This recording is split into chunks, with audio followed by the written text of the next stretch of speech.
You know, every single day, we're all making dozens of transactions, and they're all built on a foundation of trust. But what is that trust actually built on? Well, today, we're going to pull back the curtain on this amazing, invisible system. It's a rulebook so fundamental to our economy that you interact with it constantly, probably without ever even knowing its name. So let's dive in. So let me just ask you a simple question. When you buy something that's measured, how do you really, truly know that the measurement is fair and you're getting exactly what you paid for? I mean, think about it. Your last trip to the grocery store or filling up at the gas station. You just trusted that the scale weighing your apples was right. You trusted the pump that measured your gasoline. But why? What's the system that makes sure a pound is really a pound and a gallon is really a gallon? Well, the answer is right here in the official purpose of a document called NIST Handbook 44.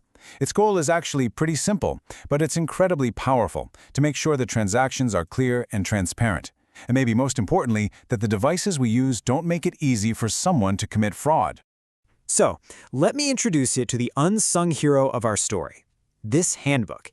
It's like the invisible referee of commerce. It sets all the technical rules for pretty much every weighing and measuring device you could possibly imagine.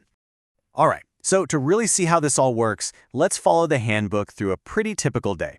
And we'll start with something we've all used, the scale at your local grocery store. Okay, and here's what's so interesting about how this is structured. The handbook isn't just one big set of rules. It's really two. You've got specifications, which are the rules for the manufacturers, the people who actually build the scale, and then you have user requirements, and those are for the store owners, the people who own and operate it day to day. And this is a perfect way to see the difference. A specification, for instance, says the scale has to have a unique serial number and be built with parts that are meant to last. A user requirement, on the other hand, is all about the daily stuff, making sure the scale is perfectly level and that it's zeroed out before you put anything on it. Both are absolutely crucial for making sure that measurement is fair. All right, let's keep it moving. Our next stop is the gas station. And here, well, the rules get even more precise. So what does this number mean? 0.5%. For a normal retail gas pump, this is what's called the maintenance tolerance. It's the absolute maximum error that's allowed. So, to put that in perspective, for every 10 gallons of gas you pump, the measurement has to be accurate within about 6.5 tablespoons. That is an incredibly small margin.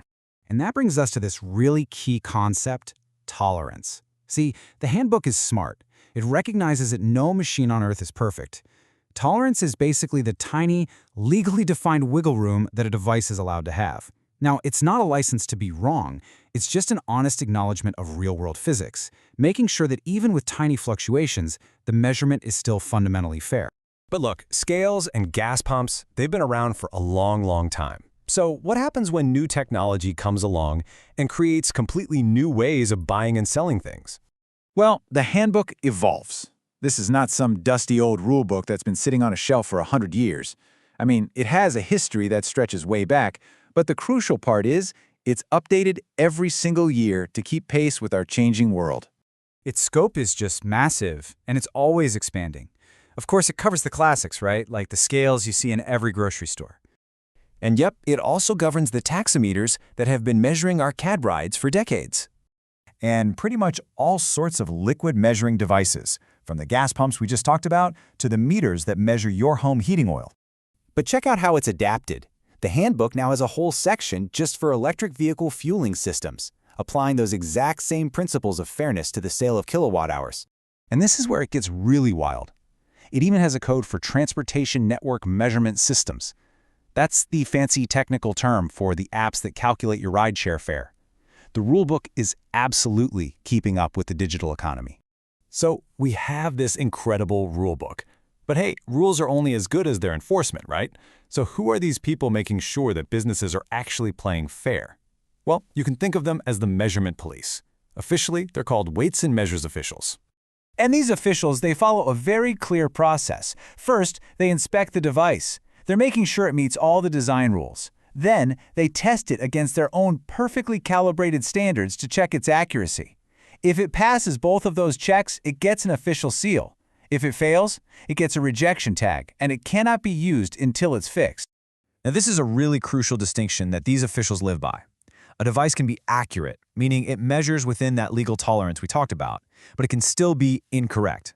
For example, a gas pump might be spitting out the right amount of fuel, but if its display is broken or it's missing a required label, it fails the specifications.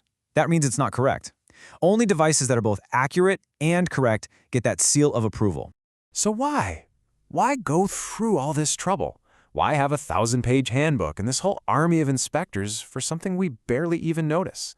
You know, the handbook itself actually explains it best. Having a single, uniform national standard means everybody, manufacturers, business owners, and customers, is playing by the exact same set of rules. A pound in California is the same as a pound in Maine. This uniformity just creates massive efficiency, and most importantly, it reinforces fairness across the entire country. At the end of the day, Handbook 44 isn't just some dry technical manual. It's basically the source code for trust in our economy. It's the quiet, constant assurance that when you pay for something, you are actually getting what you paid for. And that really just leaves us with one last thought. This handbook was written for a physical world of scales and meters. But as we move into a world where we buy and sell data, digital goods, and AI-powered services, what are the new rules we're going to need to write to make sure those transactions are also clear, transparent, and fair? What does the Handbook 44 of the future even look like?